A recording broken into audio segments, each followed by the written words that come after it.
Joseph Lindsley is a traveler and writer and an American reporting for Chicago's WGN radio from Ukraine each and every weekday of Russia's full-scale war. He was once protégé to Fox News founder Roger Ailes, but Lindsley escaped that frenzied world where power mattered more than truth. And I think we definitely need to touch on that in the wake of Tucker Carlson's visit to Moscow and subsequent events, which, if anything, have eclipsed that visit.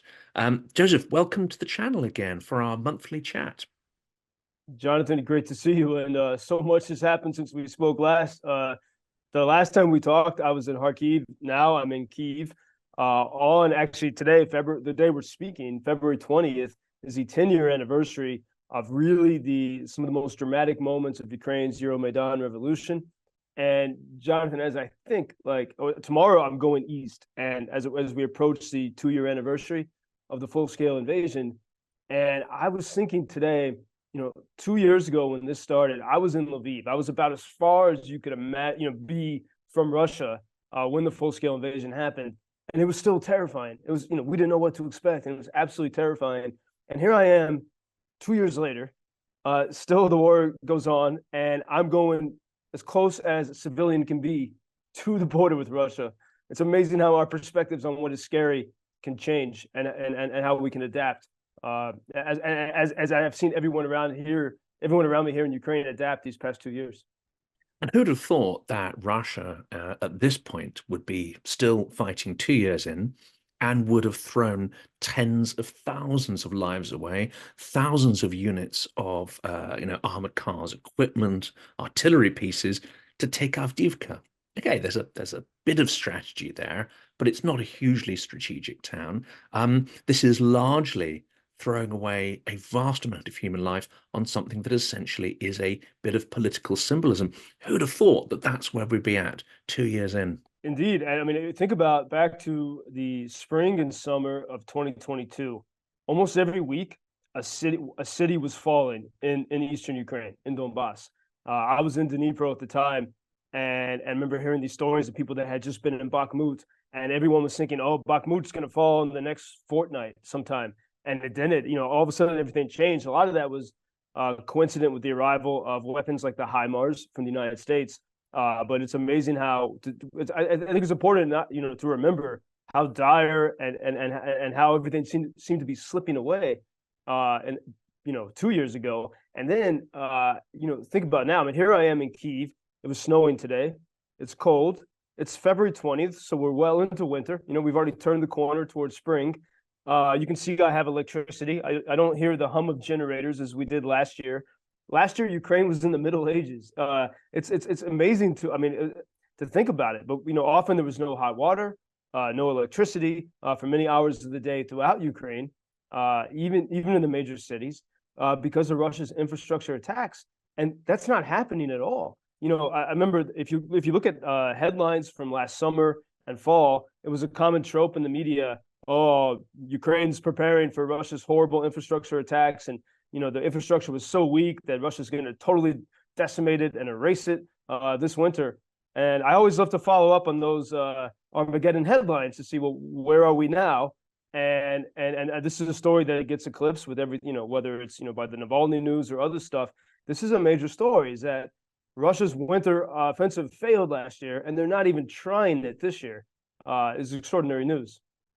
The other extraordinary thing, I think, is that certainly Ukrainians I speak to in London, I mean, they're still resilient, but there is a certain negative mood. I mean, first of all, it's 2 years in, everyone's exhausted, but I think also they can't help but be influenced by the generally sort of negative tone of the broad sweep of the sort of mass media, the press in the West.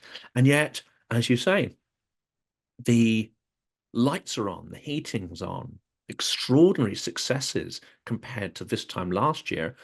And you've got incredible defenses ringed, especially around Kiev. And you've got Patriot batteries taking out Russian airplanes, it seems, on a near daily basis. So there's a lot that could boost people's positivity. Why do you think the press is still whipping up this sort of whirlwind of negativity? And how does it affect Ukrainians in Ukraine? Because I know the mood is not great outside. Well, I think this is what we have to remember. I mean, Russia's aim is the destruction of Ukraine. If we look to we can't call it an interview, but the lecture that Putin gave to Tucker Carlson, there weren't enough questions to call it an interview. Putin once again made clear the ideas that he's long postulated, that Ukraine doesn't exist, that the Ukrainian language doesn't even exist, and it's something he wants totally erased. And so, if anything, that interview should be a reminder that Putin wants to win. He wants to destroy this country, and so if you want to win, you'll do anything that it takes. I mean, if you're willing to throw billions of dollars worth of missiles at a country every week, you're also willing to manipulate information and lie. I mean, that's cheaper to do. And so certainly that's part of this. And I think we can never underestimate the mental chess game that the Kremlin plays, and that is, I think, something they're very good at, very practiced at. Something you've studied a lot, Jonathan, and going back to the Soviet times. But take, for example, the news of the death of Navalny, the Russian dissident. Which, by the way, we talk about Navalny because there's not many Russian dissidents. It's a huge nation, and we're fixated on this one person. Meanwhile, as I realize here every day, Ukraine is a nation of Navalnys, and I think that has gotten totally missed in this narrative with the death of Navalny. But the reason why we talk about him is because he's a unique thing in Russia. But this country is Navalny's from east to west, whether you're the students studying in the subway schools in Kharkiv, or the former IT professionals who were civilians and are now soldiers. This is the story of resistance here, but it's Navalny's death happened during the Munich Security Conference. So normally, the focus of the Munich Security Conference probably should have been on, long-range weapons for Ukraine. Are we really serious about turning this around? Instead, it was on Navalny. You have, I read entire articles talking about Navalny with nary a mention of Ukraine. I'm praising him, and a total disconnect from what's happening here. In fact, Garry Kasparov, also a Russian, and he's been a strong voice against Putin and in favor of Ukraine, the chess grandmaster. He wrote in the Wall Street Journal on February 20th, today, that precisely this, that the death of Navalny took the focus away from Ukraine at the Munich Security Forum. And so we have to be aware of these information games. And one thing I say to Ukrainians, because of my time in New York and Washington, and I see how people get sucked into these narratives.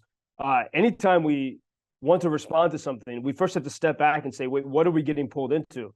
For example, when Tucker Carlson met with Putin just a couple of weeks ago, Putin had this 30-minute lecture about 988 AD. He was taking the Ukrainian history and co-opting it as Russian.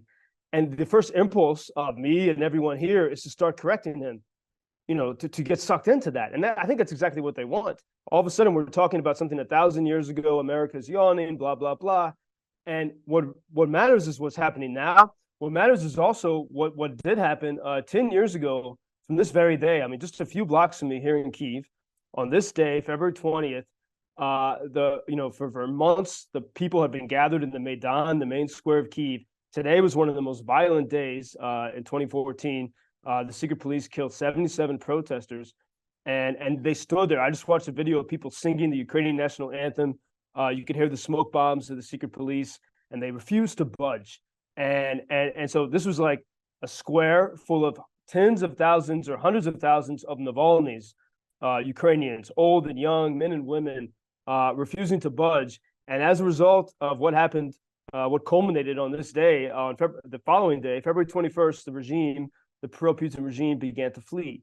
And so this is what matters. And actually, if you listen to Putin, the one true thing he said to Tucker Carlson was that this is about 2014. He sort of let that leak, and he's got a different interpretation of it. But this is precisely, if the Ukrainians in 2014 had not said we refuse to leave this square, even if you shoot us, then they would currently be in the Russian realm of influence, perhaps unleashing some kind of hell upon Europe. And actually, Kasparov made the same point. He said, that the Russia Kasparov in that Wall Street Journal story said Russia has let down Navalny, they've let down Russians, and they've let down the world because of their nihilism and inaction. And Ukrainians, those events 10 years ago, and everything they do every day that I see around me, are the opposite of that. It's a values-based resistance and action. And so this is the question for the world. Will we be on the side of nihilism or the side of virtue and values? I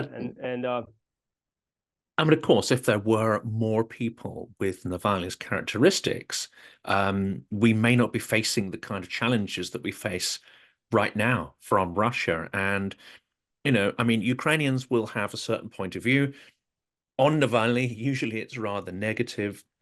They'll often quote the thing about, Crimea not being a sandwich. So he has said and done some things which really kind of missed the mark, and you can definitely critique it. What a lot of the critiques fail to mention, however, is that he changed. He's changed his point of view. And on numerous occasions while in prison following the full-scale invasion, he's laid out very, very clearly his point of view that the sovereignty of Ukraine is not up for debate, in that the 1991 borders will need to be respected. That implies Crimea gets handed back, and he's certainly changed his position on that. What I think is interesting, and it's worth listening to, again, I don't want to take away from the personal grief, which I think is very real, of Navalny's wife. And she's announced that she's stepping up, and she's going to take a lead role in the FBK, his organization there, the fund against corruption. But if you listen to all her speeches, from the Oscar acceptance speech last year to the speech yesterday, she never once mentions Ukraine. She mentions the terrible suffering of Russians, which is real, mentions the sort of terror and the huge destruction of resources and potential. This is all true. But she never once mentioned Ukraine. And I find that quite disturbing in some ways. However, it's worth saying that Navalny's team, for good or ill, mention Ukraine on a daily basis, many times a day, and they call out the invasion as being illegal. They underscore the need for reparations, and they do call out the sort of criminality that is being committed by Russian forces on the territory of Ukraine. So I think it's worth having a sort of balanced point of view there. But it does still seem to me, even despite that sort of speech there, that the Navalny team is still very much in this space of, I would call it, vegetarian tactics.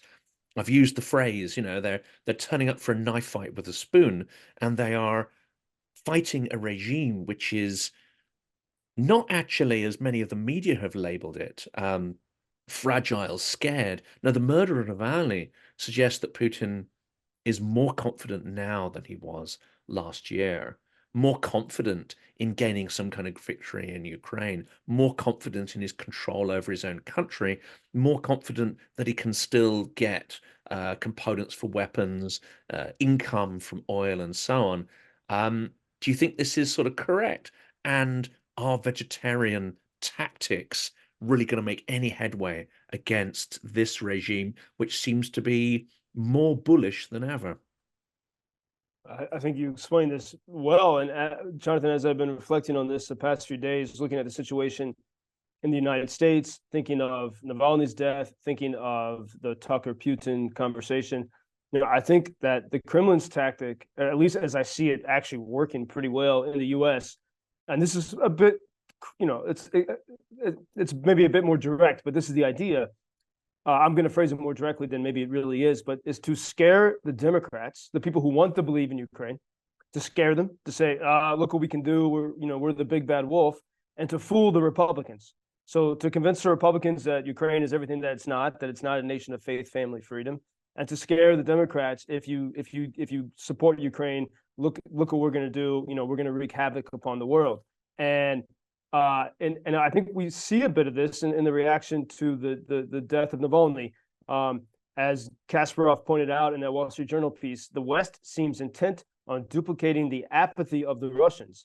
I don't think the West is intending to be apathetic. They're not nihilistic like the Russians, but we see this with So as soon as we had the news of Navalny's death, and then all the meetings in Munich, President Biden and many others, EU officials said, "Oh, we need stronger sanctions now on Russia because of the death of Navalny." And that's very interesting because if they had been serious these past 2 years, now we're approaching the 2-year anniversary of the full-scale invasion, if they were serious about the children who've been killed and kidnapped and deported into places in Russia, the civilians who were forced to be soldiers because they have no choice or their country is overtaken, by all the Ukrainians who were killed, civilians sleeping in their beds, soldiers at the front line, if they were serious about that, about Ukraine's stand, would they not at this point have done every possible sanction that was feasible? Why all of a sudden is it when one Russian dissident dies, it's time for serious sanctions? And here's where I think we have to really watch what a good chess player the Kremlin is. They, successfully divert attention away from Ukraine. As you said, I mean, at the Academy Awards a year ago, they honored Navalny. They had the documentary about him, and they had Navalny's wife there, and nary a word about Ukraine. And it's all about the poor, beleaguered Russians. And this is the victim mentality that has gotten us into this place. That's why I call Russia the school shooter of nations. Everyone was mean to me. I'm going to shoot everyone. Everyone better just be afraid and get away from me. Ukrainians are the total opposite of that mentality. But that reality is getting sort of smothered up in this time, and we see it really mystifies me, Jonathan. Like, yeah, sanctions for Navalny's death, and I look and I hear. I mean, everyone I talk to here, whether it's people preparing to go to the front because they know their time is coming, people who have lost their businesses, people who've been conscripted, every element of this society, and yet people are refusing to give up. I don't see any indication of that anywhere. And yet, Navalny is the hero that everyone has to care about. I think this is one good lesson we can take from Navalny. He did have courage. He went back to Russia knowing what was going to happen, and I think that's where maybe the solution is for the rest of the world. Like, I know people in Washington, they're far away from this. It's the further away you are, the easier it is to be scared. I mean, last we talked, I was in Kharkiv, and it was scary. I mean, almost every other day, their missiles were hitting all around me, sometimes very extremely close. But I was not afraid because I was surrounded by people that believed in something, and sort of as people were 10 years ago at Maidan. And when you're surrounded by those people, you get through the fear and you work to find solutions, and you see the possibility that this can work.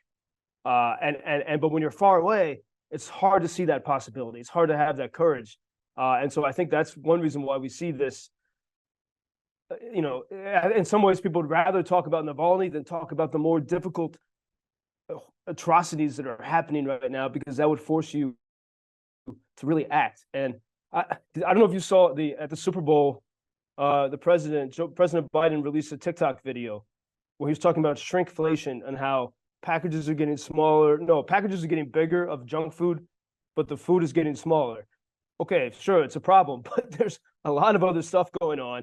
And I think he was speaking in the White House movie theater, and next to him, he had an array of junk food packages or not so healthy food. And one of them was a package of Oreos. And Oreo cookies is owned by Mondelez International, which is a company that continues to do, despite all the sanctions, continues to do business in Russia. They claim that they're giving essential nutrients to the Russians. Part of me maybe is thinking, okay, feed them junk food. Maybe that's better. It'll weaken them. But the fact is, so Oreo, and anyone who's been involved in Ukraine knows full well that Mondelez is one of the great offenders of they get around the sanctions through loopholes. They make lots of money in Russia, and Oreo is one of their most distinguished brands. And if the White House is serious about their sanctions, who's thinking about this? Like, even the optics of that sends a message. It sends a message to the Kremlin, hey, we're not so serious, which is the worst message you could send. And it sends a message to Ukrainians of, we don't really care for you. And then 2 weeks later, when Navalny dies, we see all of a sudden they start to care. That I have many questions about that. I think we need a lot of self-introspection in the U.S. about what we really care about, what matters to us. And we can extend this to another areas, can't we? So you've got oil, And it's only recently that the US administration started really starting to try and close some of the loopholes against oil. You've got 300 billion in Russian assets, frozen Russian assets. Those essentially are sitting, almost all of it, in a single bank in Belgium, really waiting for the green light. That would send a very clear signal that we are serious about this, and that that there are real consequences to what Russia does. You also have components, chips in consumer goods that are actually able to make their way via a whole load of routes to the Russian war machine. I saw one article, I think, which is saying that actually the Russian war machine is far more effective actually at cannibalizing these components and has retooled far more than we were expecting, which of course is extremely dangerous. Plus, are we disrupting the supply of drones from Iran, etc.? The list goes on and on and on. And all of these, as you say, are signals that we're really not serious. We're really not prepared to take any pain, economic or political pain ourselves. Therefore, I think that is feeding Putin's swagger. I mean, is that fair? Yeah, I mean, I think it does. Especially that's why I say when you're far away from it, this can seem insurmountable. If within the massive nation of Russia, the one of the few rare voices who can stand up is deleted, of course, if that's the only information you have, it looks like, well, this is too much. Let's just kind of give up and cool it down. But that's why I say, but if you look intensely at Ukraine, what Ukrainians have done since those amazing days of the Maidan Revolution 10 years ago, which I know, I mean, almost everyone I know here was part of that revolution in some way. I've been here since the pandemic. These are deeply personal stories I hear from people. Even I was talking with people in Lviv so 10 years ago from today, or from this week, the people started in droves to go by train and bus and car from different cities around Ukraine to Kyiv to be in the main square to say, and even especially when they heard that the secret police were attacking, that inspired people not to run away, but to go to the fight and to stand in the square. And then in Lviv, word leaked out that the secret police were going to block the highways to Kyiv. And as soon as that word leaked out, people got in their cars in the city of Lviv and blocked the secret police headquarters. And so the spirit of, yeah, it seems impossible that you can go against these massive elite machines, but Ukrainians have shown that it is possible. And in fact, they've been so strong that now, Russia is sending billions of dollars of missiles almost every week to this country, and it's still not working. And so I would say, that if especially if you're here, you're surrounded by the stories of courage and inspiration. It's even as dark as it seems. It's hard to imagine that victory won't happen. And so I think a lot of it depends on who you're surrounded by during this time. And the more sort of and Russia banks on that. I mean, that's why routinely we see, the positive stories about Ukraine eclipsed. I mean, last fall, if Hamas had not attacked Israel, the headlines would have been, "What is Russia doing?" Because there were so few attacks away from the front lines in Ukrainian cities all fall, and so, but that was all covered up by what was happening in Israel, and so this is Russia knows how to play this extremely well, and I think in our American demagoguery, we sort of get caught up in the moment and in the frenzy, and again, I do think that the Kremlin is successfully scaring the Democrats and fooling the Republicans. That's a form of coercive control. We see this also playing out, I would say, to some extent in Poland. I mean, Hungary, Serbia, they're already, I would say, they've gone very far down the path of being corrupted, although we have seen protests over the last couple of days in Hungary. So there is some possibility there that democratic forces may sort of start to go on the offensive there. But worryingly, we see the entire Polish border being blockaded by farmers, and not just Polish this time. There seem to be farmers from other countries in Europe, but also it has been shown that there are very strong links between the far right and those organizations have demonstrable links with Russia, and one must assume with the sort of the SVR or whatever it is, the Russian foreign intelligence services. What do we, I mean, this isn't just an American problem here. Russia seems to be able to activate agents, useful idiots, assets right across the world to help advance its agenda.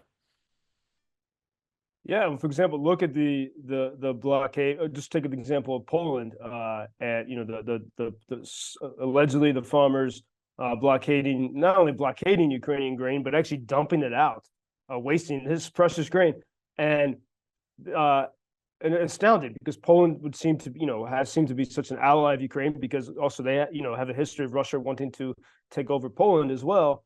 And this is where I think we can see, unfortunately, some of the brilliance of the information efforts of the Kremlin. So these efforts, these blockades of the border, serve to discourage those who would care about Ukraine. It's just another problem. Oh, now we have to somehow deal with this, put out this fire, and it takes our focus away from talking about getting long-range weapons to the Ukrainians and permission for Ukrainians to hit the Russian bases from which they attack places like Kharkiv and Nikopol. And so it wears people down, and then very shrewdly it inspires people who in the West, whether they're on the right or the left, who are fed up with they feel that the elites who govern them are out of touch. And so we see so many people, especially in the U.S. and other places, identify with anyone resisting outside of Ukraine, which is this is what the Russians do so well. So they're like, oh, look at these. We stand in solidarity with the Polish farmers or protesters in Ireland or whatever, and the Russians sort of push these messages. So if you're disaffected with the elite, stand with these protests. And then for those who believe in Ukraine, look how difficult we're going to make it. And then all of this obscures the reality in the middle, which is what Ukrainians are remembering this week. Ukraine's Maidan revolution is one of the best examples in modern history, going back for centuries, of people working together of all different political stripes to resist a machine that seemed impossible to resist. They stood in those squares for months. We think of the Ottawa truckers, which many people in America praise for when they're protesting Justin Trudeau's government. When Trudeau's government seized their bank accounts or whatever he did, they went home. When this pro-Putin secret police began to shoot the Ukrainians, more showed up. More people came to the square. And this story has been completely missed. I think part of it's because, Western elites they're never going to truly praise Maidan. I mean, can you imagine President Macron praising Maidan? He's got the yellow vest, those comfortably in power, the Maidan is a threat to them as well. And so the Russians know this, that they're never going to praise Maidan. And so the Russians can lie about it. And they can just convince, many people in the West who are frustrated with the elites that Maidan was created by one person in the State Department. And so they're very good at smudging over the truth because they know how they can play people. And I think this is one reason why I stay here every day in Ukraine, as tired as I get, because I can see this reality, and I feel it's my moral obligation to share it, to share it with the world, and that Ukraine is this unique example. And I mean, I love the story of our American founding. I love British politics too, but I think I love our story of our Constitution, and I think the Maidan Revolution is at least as extraordinary as the Revolution of 1776. And I think more so because it was people from all strata of society. And it was not the elites. It wasn't just about taxes. It was very fundamental about what it means to be free, which means not, oh, I want a government that's my own. No, it means I personally want freedom. And for everyone around me, we're going to live freely. That's very deeply what that revolution was about. And that is that's the greatest threat to Putin is people that refuse to be controlled. It's a threat not only to Putin, it's a threat to petty bureaucrats everywhere, but it's especially a threat to Putin. And that's what we see here in Ukraine is the total opposite, the vertical idea of human existence, where you have the people in power and all of the little pawns, and this deeply Ukrainian idea of the horizontal. And that this is so this is why it's difficult, I think, to get a lot of people in the West to really get behind it, if they don't really believe in this radical idea of freedom. It's very challenging as well, isn't it? Because I think in our societies we've got used to a certain amount of stasis. The fact that we live in extremely turbulent times and that our own democratic systems seem to be increasingly fragile and not fit for the complexity of the times, not responsive enough, and often the sort of combative left-right dynamic prevents us actually tackling the real problems that we've got. This is one of the real threats, isn't it? Because Ukraine has got very, dynamic politics. Ukrainians love to debate, but at the same time, they've been able to park their left-right differences. You have people on the nationalist side who have found commonality with those on the left and the center, people who are espousing lifestyles that they may not agree with in any way or at all. And yet they're fighting side by side in the trenches, and they fought the security services on the Maidan square. That's quite terrifying, probably, that prospect for Western politicians. No wonder they don't want to emphasize it too much. It's terrifying to the politicians, if they're thinking in the framework of, they're only there for power. But think of the good people that get into government, especially I would say not just people on the left and the right in the U.S. who first get involved in politics because you believe in this idea of freedom, and you believe in public protests and all that. And Ukraine is really, it's a model for that. Now, in on the bad side, it shows you what happens if you insist on being free. You're going to face the people who have a grip on power. They're going to do everything they can to stop you, and it will come to that type of clash. But it also shows you the incredible power. I mean, the fact that I'm talking to you from Kyiv 2 years now. As I said, I was scared being in Lviv, 30 miles from NATO and EU borders when this started. And now I will go 30 miles to Russia because I'm so inspired and surrounded by the courage and sense of confidence here in Ukraine. And so I think this is where we have to, we can actually take heart in the West and say Ukraine, if we begin to understand Ukraine, it could help us maybe break through some of these barricades in our own politics. And I think it's absolutely necessary. And I think, part of this even goes to, I mean, we need some fix in our American system. I speak as an American here. Like right now, I see the most diehard MAGA or Republican operatives are inaccurately claiming that the Biden White House is sending much more money than it is to Ukraine. Whenever we hear those spending figures, most of that money is going to the U.S. defense industry, and it's not coming anywhere near Ukraine. We've seen the White House never wants to use the word offensive. They, unlike the Brits, they will not give Ukraine permission to hit military bases within Russia. So the White House is actually much weaker than MAGA claim, or much softer on Ukraine than the MAGA people claim it is. But then we see on the other side the most diehard partisans of the Democrats. If you dare criticize the White House, which, by the way, Gary Kasparov did very delicately in his Wall Street Journal piece today. He said, the White House could send ATACMS and long-range weapons.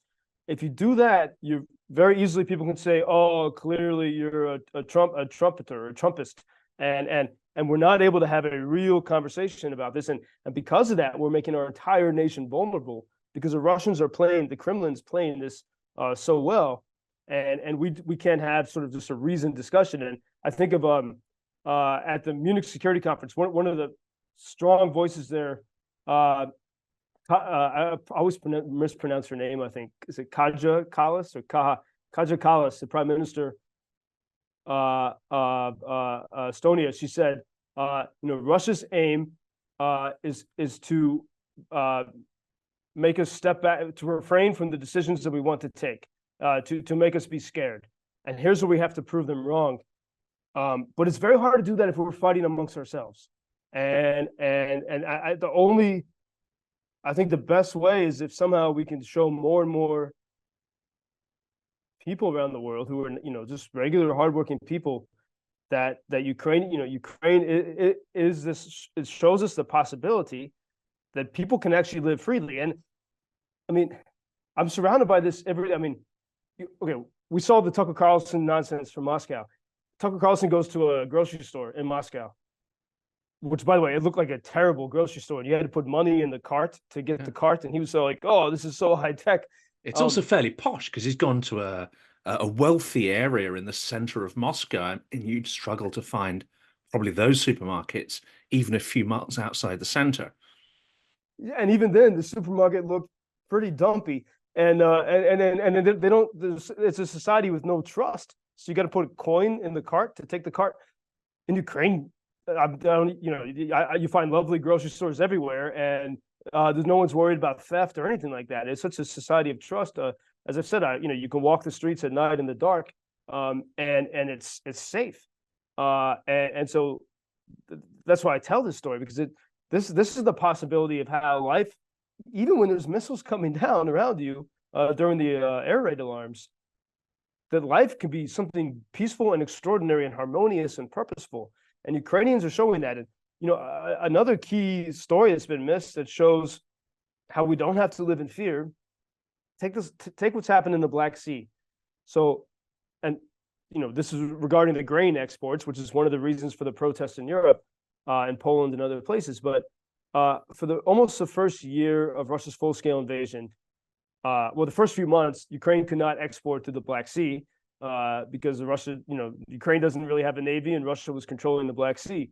And then through Turkey and the United Nations, there was a deal formed where Russia so benevolently agreed to let a certain number of ships from around the world export grain to the Black Sea. That deal expired last summer in July 2023. In the immediate days and weeks after the deal expired, grain prices skyrocketed throughout the world, like more than 11% or so. But then when the deal expired, Ukrainians were free to use their ingenuity and capabilities and to attack the Russian assets that were preventing the grain from being exported. And now we've seen that more grain has been exported after that deal, after the United Nations brokered deal, than during the time when they had this allegedly great agreement. So Ukrainians have been able to export month by month more grain through the Black Sea than even in a shorter period of time overall, like 33 tons versus 23 tons, I believe.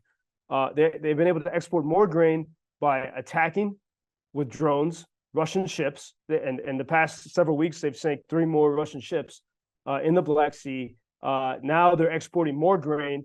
Prices have come down and stabilized worldwide because of this idea of Ukrainian possibility, by using their ingenuity, and yes, by attacking the Russians and saying, no, we're taking charge of this.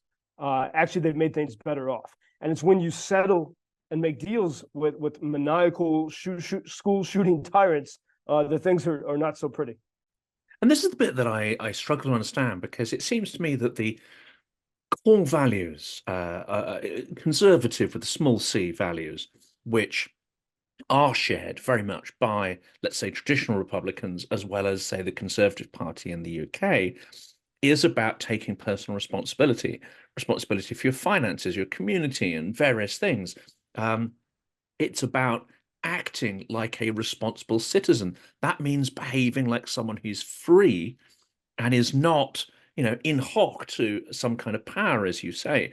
And I think it's interesting, and again, Ukrainians will not necessarily agree with this, but Navalny deported himself, even in prison, like a free person. You may criticize his policies and various things like that, and maybe some of the lack of detail, but he stood up and behaved like a free man. And that is something which very few Russians do. We have Karamazov, Ilya Yashin, and we have a handful of others who are taking responsibility, and they are just in their tone of voice, their stature, their use of humor, and so on. They are refusing to be slaves of the regime. What I don't understand is how people can be taken in by the propaganda that Russia is a land of freedom and traditional values, when quite demonstrably there are only a handful of people who behave like free men.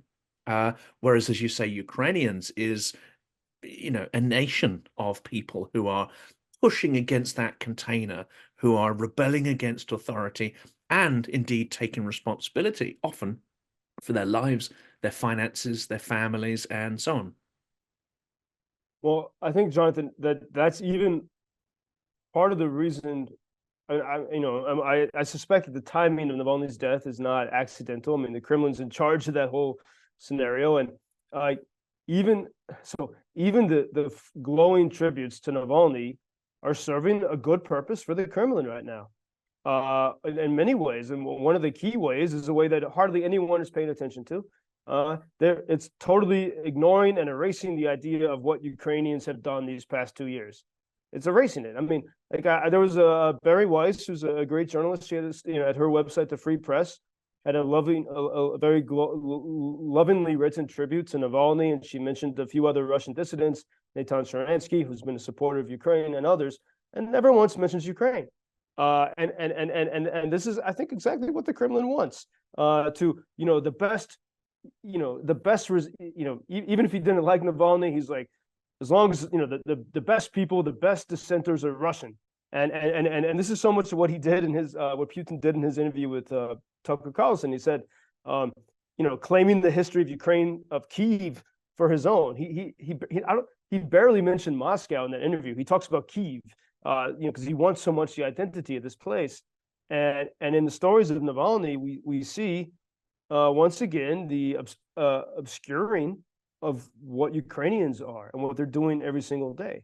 So I think that's part of the reason for when I talk with people here, I mean, people make a point of saying it took courage for Navalny to go back. I see people making a point. They want me to know that they feel that, but there's this sort of frustration that you're drowning in the narratives of someone else, and that your sacrifice, the sacrifice of the Ukrainians here, which they make every single day, is being erased and obscured or discounted.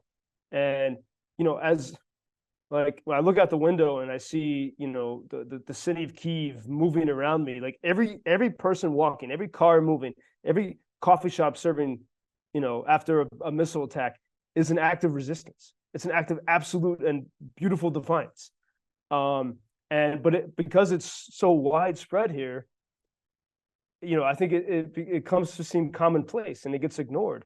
But if the Ukrainians stopped acting like that, then this country would fall, and then the dominoes would continue to fall throughout Europe. And so, this is, I think Putin wants us to be focused on Navalny. Yeah, that's not a threat to him. He wants us to talk more and more and more about Navalny, and forget about this nation of Navalny's here. And there are so many sort of narratives that are designed to limit action that's being taken. Do you think, however, because Biden and his team, as well as Scholz in Germany and Merkel before that, they really did lay out some red lines. One of those red lines was the death of Navalny in custody, never mind what appears to be his murder. I mean, the details that are coming out make it look more and more like that was the case. And in fact, just 2 days before, he was filmed in court via a transmission link, making jokes. I mean, he seemed to be on extraordinary form despite where he was being kept, which is a prison not far from Vorkuta, a place where I've had the dubious honor of actually visiting. I mean, it is a harsh climate, and I mean, just a sort of personal story there. We're on the train from Moscow to Vorkuta, and in the middle of the tundra, the snow's come down. In the middle of the tundra, there is the sort of skeletal wooden remains of a penal colony with the watchtowers and the barbed wire. And of course, it's 70 years old or whatever. It's just disappearing into the tundra. And I point out, it's an extraordinary sight. Nobody in the train bats an eyelid. Oh, it's nothing. It's just, yeah, it's whatever. But it's an incredibly harsh place. 9 months of snow cover in the year. In May, the sun does a loop in the sky and you have 20-meter high snowdrifts. I mean, it's a harsh, harsh place. But he did not look like somebody who was, on in his last days. Um, Back to the red lines. If Biden, if Scholz, if other Western leaders do nothing in response, what is this going to be interpreted as in the Kremlin? Well, unfortunately, I think you know, I think the Kremlin is already expecting the response because we've seen these past 2 years, typically the response from the West. And like, the strange thing that I wish the American press would ask the White House about, but when the White House sent 17 ATACMS, sort of begrudgingly, it seemed, last September, right when Zelensky visited Washington, they gave him this nice gift, 17 ATACMS, long-range weapons. They arrived in October, and within a week, the Ukrainians used them to take out 2 Russian air bases on Ukrainian soil. And then no one said a peep. The press, the White House, no one said anything about like, wow, oh, you gave these to Ukraine, they worked, and Russia had no major response to it. So what? So much for the red lines. Oh, why not send more if this worked? And there was just nothing in silence. In fact, we had silence really until the White House got to the point where they said, now saying that the Republicans are the only ones holding up aid for Ukraine, and they are. There are Republicans holding up the money that's needed to sustain sort of government and basic functions here. But meanwhile, there's this whole piece missing of, well, every time Ukrainians have seemingly crossed one of these Russian red lines, long-range weapon. When Ukrainians hit the headquarters of Russia's Black Sea Fleet in Crimea with the help of the Brits, which I never want to tire of mentioning. That was just an extraordinary thing. There was no major response. The biggest thing that was back in August. The biggest thing we've seen was Russia's New Year's festivities when they had a bombing spree for several days throughout Ukraine, which is terrifying, but we're still here. And so for these so-called Russian red lines, you see that it's talk. And it's the same from the West. It's the red lines have been crossed so many times. I mean, we've now, since the full-scale invasion started, we've had entire cities wiped off the map near the front. Now the latest being Avdiivka. Are these no longer red lines? And all of a sudden, the life of one Russian dissident who chose to go back to Russia is somehow kind of a new red line. I think if and this is what I think the Prime Minister of Estonia was getting at. The best response to any of this, so even just looking, if you're responding simply to the headlines and Navalny dying, and Gary Kasparov said this in the Wall Street Journal, the best response is simply this: give Ukraine the weapons they need to push back against Russia and to put an end to this. So that means, for example, like Kyiv, where I am right now, is pretty well protected. But a city like Kharkiv, because the Russians are 30 miles away and Ukrainians do not have means or permission to attack anything on Russian soil, that city is perpetually vulnerable. And what I've seen behind the scenes is that I think that there's a lot of people hoping that Kharkiv, will simply give up and we can have some kind of partition. And then we can have some beautiful, this is what probably Trump is dreaming about. But I think actually also many people who actually want to believe in Ukraine, but because they're scared right now, are also okay with such a scenario. Having some kind of partition. And this is the reason why I think, for example, like the F-16, the fighter jets haven't arrived here. They keep pushing that date back further and further because people keep expecting Ukrainians to give up. And they only want the fighter jets here when there's a deal and a partition. And the fighter jets will be there to protect, the free Ukraine. But they're too scared to send them now. And that's what I say.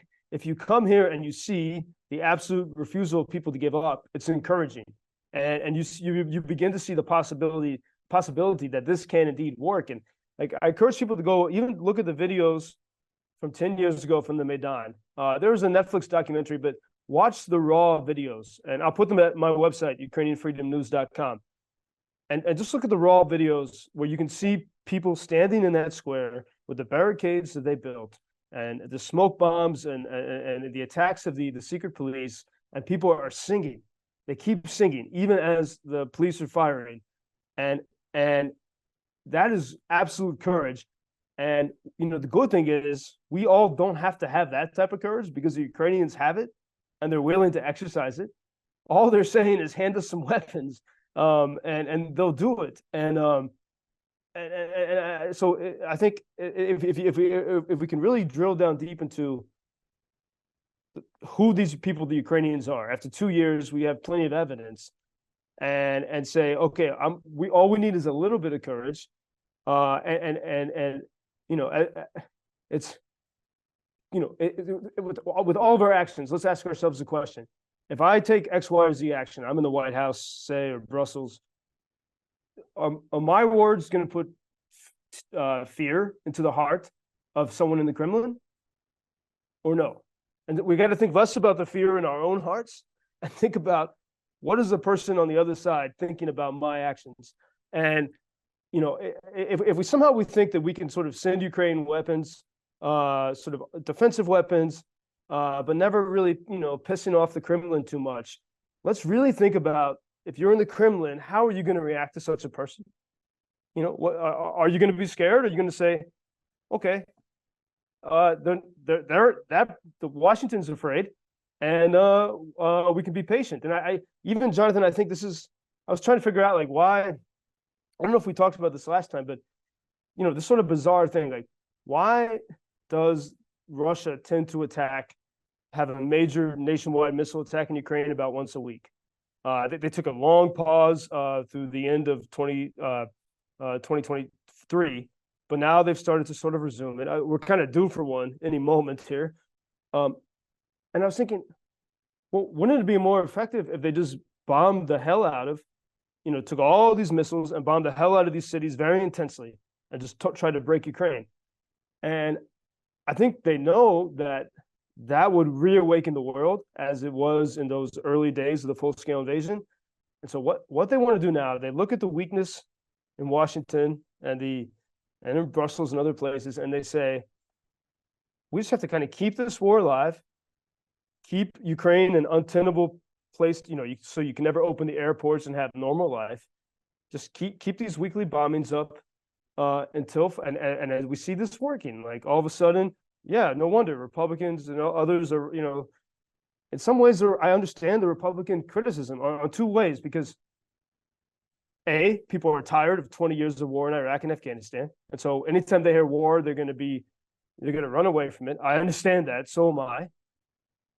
And then B, they see, well, we don't see a serious policy for victory. We see timidity. And that timidity is not inspiring. In some ways, a lot of initiative has been lost. And I know the media focuses on that initiative on the front lines and so on, but there's a lot of political capital that's been lost as well, isn't there? As you say, the sort of dynamism, the sense that a victory is possible. That is, unfortunately, a lot of people, I think, would get behind supplying Ukraine if they had a sense that victory was imminent and easier than it is. There are, however, noises in Europe, and there are movements towards rearming. And you have countries that are really out in front, like Estonia and Denmark. Denmark in particular has said that they're going to give their entire stock of artillery ammunition and artillery pieces to Ukraine. Now, that might not be a huge amount, but the gesture of handing over everything, because it accepts a certain reality that there will not be Russian troops on Danish streets anytime soon, and that actually giving Ukraine everything it needs makes that likelihood far, far less. It's an extraordinary expression of reality. What do we need to see then on other countries, and what is preventing them from doing so? I mean, Canada is an interesting case as well. Canada seems to have done barely anything when you compare it to some other Eastern European countries in terms of supply. Are they scared of their own internal divisions? Are they scared of Russian active measures through, say, sort of trucker strike and some of the more extreme points of view that seem to have gripped the country? Well, for one, speaking of Canada and the trucker strikes, if hardworking people in North America, throughout North America, truly knew the story of Maidan, they would be having those trucker strikes in favor of sending support to Ukraine. And this is a story that the Russians and others have totally eclipsed. But if you're hardworking people throughout the free world, especially in North America, if they knew the real story of Ukrainians standing for faith, family, freedom, they'd be having protests saying, "Why will you not support this country?" And then there's sort of there's a couple of things behind that. One, I know Americans don't care about treaties and memorandums that we signed decades ago. I understand that it's some different time, different people. But it's important to note that because of that Budapest memorandum, which Bill Clinton he recently apologized for, Ukraine gave up its nukes. But not only that, throughout the 90s and even into the 2000s, in fact, there was an initiative when he was Senator Barack Obama, Democrat, and Republican Dick Lugar of Indiana, they pushed through a funding bill in Congress and the two of them came to Ukraine in the early 2000s to oversee the dismantling of Ukraine's weapons. So the nukes were already gone, but of other weapons. So the United States actively de-armed Ukraine and pushed them into it. Meanwhile, the Ukrainians had this extraordinary revolution that should be a model and a beacon of hope to people around the world. And that revolution, by the way, it's important to underscore the Maidan Revolution.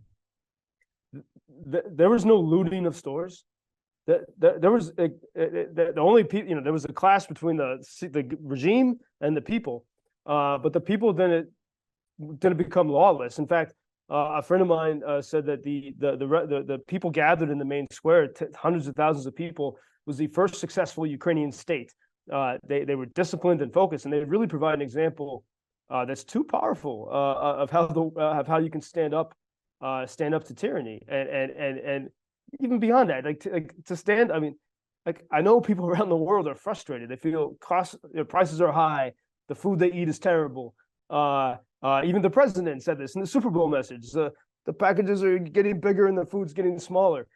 All those frustrations are legitimate, and Ukrainians are pointed the way that you don't have to be controlled by corporations and elites, and you can live a wonderful life as you see fit in society, and all that gets missed. So I think if the more people could see that message, and also realize that the United States did actively, the elites of the U.S. did actively, on the left and the right, work to de-arm Ukraine, and then the fact that, and there was a Spaces on X, SpaceX, X, whatever it's on Elon Musk Twitter, now known as X, and he's got a thing called Spaces, and he had 3 United States senators, among them J.D. Vance, and J.D. Vance from Ohio was saying, this is 2 weeks ago or so, that the United States defense industry is dilapidated and depleted, and they've given everything to Ukraine. No. Last year, 2023, was the most profitable year ever for U.S. defense products. And here's sort of the trickiest thing to navigate. So the U.S. defense industry is making lots of money right now because of this situation in the world. Now, what Russian propaganda wants Americans and others to think, so if I support Ukraine, I'm supporting the defense machine. No. If you support a long war where Russia attacks Ukraine with these weekly billion-dollar missile attacks, you support a long war, the West refuses to give Ukraine weapons to actually win, then you are supporting the defense military-industrial complex machine. You're not supporting Ukrainians. If you move for quick victory, you're supporting freedom and security around the world. One of the opponents of quick victory, which I know also from some of the defense contractors who come here, who I've met trying to seize opportunities here,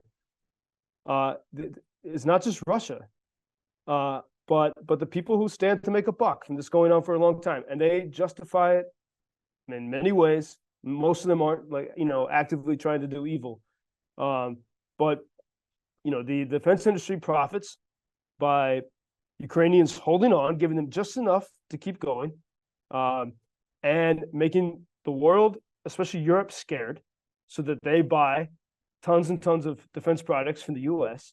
It's a great setup for the defense industry. But this is where we have to cut through it and say, that's not what Ukraine's about. That's not the story of Ukraine. And actually, if we get weapons quickly to Ukraine, that's something that Russia doesn't want, and also many people in the elite profit-making defense business do not want. And of course, the balance here, the balance of that calculus, depending on how cynical we think that is, I also think that there's quite a lot of thinking within, say, the Biden, those that are advising on national security, that are genuinely, frightened about Third World War, nuclear, etc., Russia collapsing, total chaos. These are narratives that have been very artfully seeded by Russia into their heads, not just in the last couple of years, but over many, many decades. It's one of the reasons why those Budapest memorandums were signed in the first place. They were projecting their own potential nuclear terrorism onto Ukraine, a country that is highly unlikely to ever to behave in that fashion. So we have a number of sort of narratives that are playing there, and we have a number of players with a varying degree of cynicism as well. When you combine that all together, we're at a real risk, aren't we? We're at a real risk with Russia, which fundamentally is weak. Fundamentally, they're expending vast amounts of their army on very little gains. And when I saw a calculation that it would take something like 175 years to get to Kiev at their current rate of progress, and they need something like 65 billion people in order to do it using the meat wave tactics. So first of all, why are we playing this game? I mean, this will be the last question now. We're coming to the end here. Why are we playing this game here where, we're just putting everything on a kind of seesaw and a pivot and risking gambling defeat because things are on a knife edge? It's almost like a race to see who's going to crumble first. Is Russia going to crumble first? Are we going to crumble first? It's an extraordinary high-risk scenario that we are setting up. When in fact, I don't know if you would agree, victory could be achieved, I won't say relatively easily because it's coming at a high cost, but Ukraine could clearly, I think, achieve its aims with the right sort of support. Yeah, and actually, and maybe this is the opportunity we have now 2 years into this. So I can understand why the first weeks and months of the full-scale invasion, everyone outside of Ukraine thought it was going to fall and they were terrified. But now look at how the Ukrainians have held on, and look at, for example, what Ukrainians have been able to do to Russia's Navy, the Black Sea Fleet. I mean, so many ships have been destroyed in the second half of 2023 since the expiration of the grain treaty. It was about one a month, major ship, and now it's one every 2 weeks. This is like MacGyvering things. This is because they don't have permission or the weapons to use it from the U.S., but they are able to use sea drones and others to attack Russian ships. It's extraordinary, and it's working.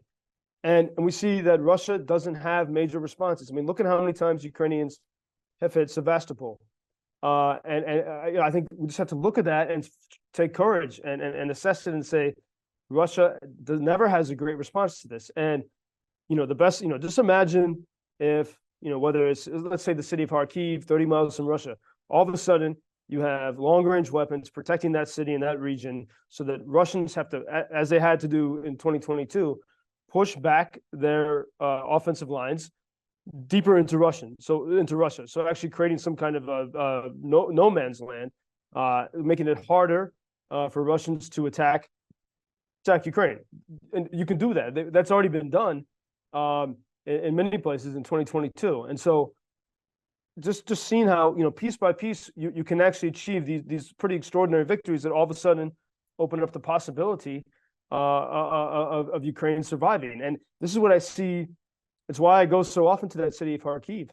Like I know regular civilians, like Ukrainian women who briefly became refugees and they went to Germany or Spain, and they purposely, since those Russian New Year's attacks, have moved back to Kharkiv because they want to say, even if no one hears them, I mean, I'll tell their story, but even if no one hears them, they want to say, my presence here means we will not be defeated. And it's that type of micro courage. It's actually macro, really, because it's there at the front, That if we could take heart from that and say we can actually turn this around. And I think, maybe we can do it as a surprise, but we have an opportunity now. And I think looking at even in the politics in the U.S., this is, people want leadership. I said, not timidity. And even if you have to, just watch The Darkest Hour. Just look at the stories of the 1930s. The conversation, especially in that movie, The Darkest Hour.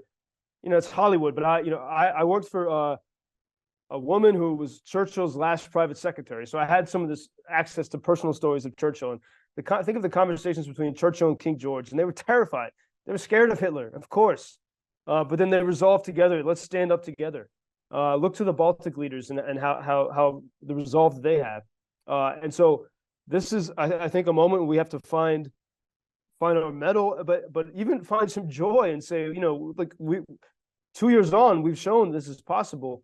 Let's put an end to it, and not put an end to it. No, let's make victory happen for Ukrainians, but we have to define what it is. And if you're going to refuse to define it, if you're ever going to say again the words "as long as it takes," you should just surrender, because it's the same thing. And what you're doing is you're wasting people's money, you're wasting time, and you're letting more people die. So I think this is a time we have to say, what side are you on? Do you actually believe that free people can win? Ukrainians have proved it. And by the way, this also benefits the U.S. And that's another thing that gets missed. But Ukrainians, with their ingenuity, are able to test American systems, and they're able to improve them and adapt them. It will make us all more secure. And well, I think that just comes down. I don't know, Jonathan. It's a lot of it comes down to again, I've asked myself the tough question. If I had never, ever been to Ukraine, the first time I came here was 2018. And being from the world of Fox News, but not just that. I mean, I wasn't just the world of Fox News. One of my first mentors was Bill Kristol, the leader of the Never Trumpers. I've been involved in all these aspects, the pro-Trump sides, the anti-Trumpers, Republicans and Democrats, the war machine, the anti-war machine. And if I had never been to Ukraine, this is a tough thing for me to realize. There was a good chance I'd be saying a lot of the things they're saying in the White House. Let's we're scared. Let's keep it easy. Henry Kissinger school. Keep everything in some balance while we drink our champagne or whatever. And part of the reason why I left that world, I knew something was missing. I knew we were missing a piece of the story. We talked about freedom, but I knew we weren't living like free people. We were disconnected from humanity. And I do think one of the very best things that anyone can do, even if you come here secretly, come to Ukraine. It's inspiring. Every single person I've brought here, I bring them to Lviv, and somehow I convince them to come with me to Kharkiv, 30 miles from Russia. And people are very brave for doing that, and they don't want to leave. Here they find some reservoir of truth and integrity and courage. And I think that it comes down to that. I think this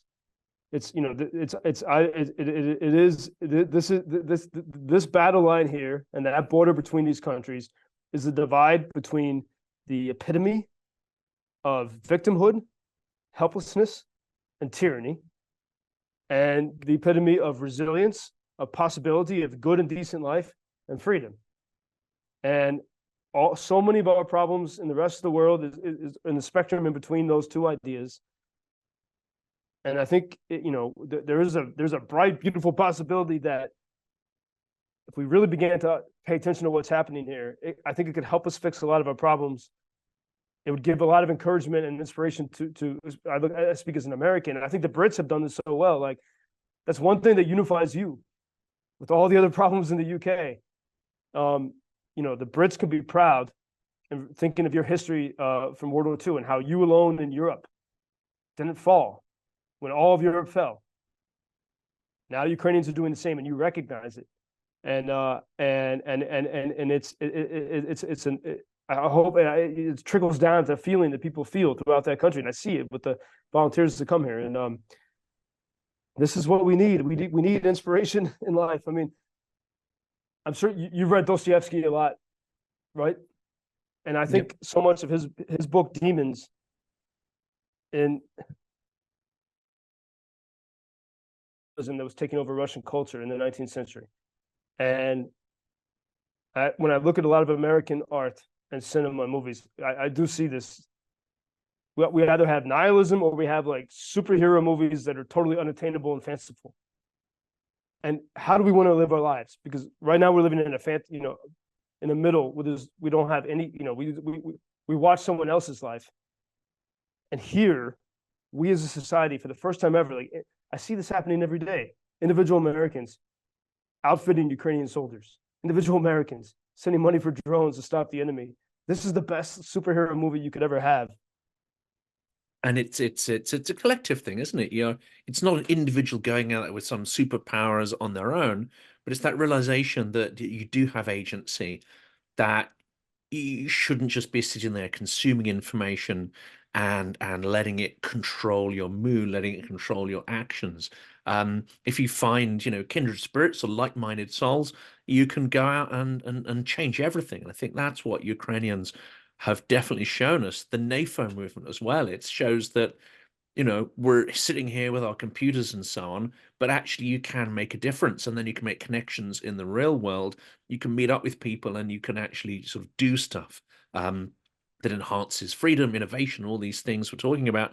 And just to sort of end there on the thought that this idea of being preemptively scared, preemptively afraid, we've got to get away from that. I think Timothy Schneider points this out, that if you do this, if you behave like that, then the tyrant has already won half the battle.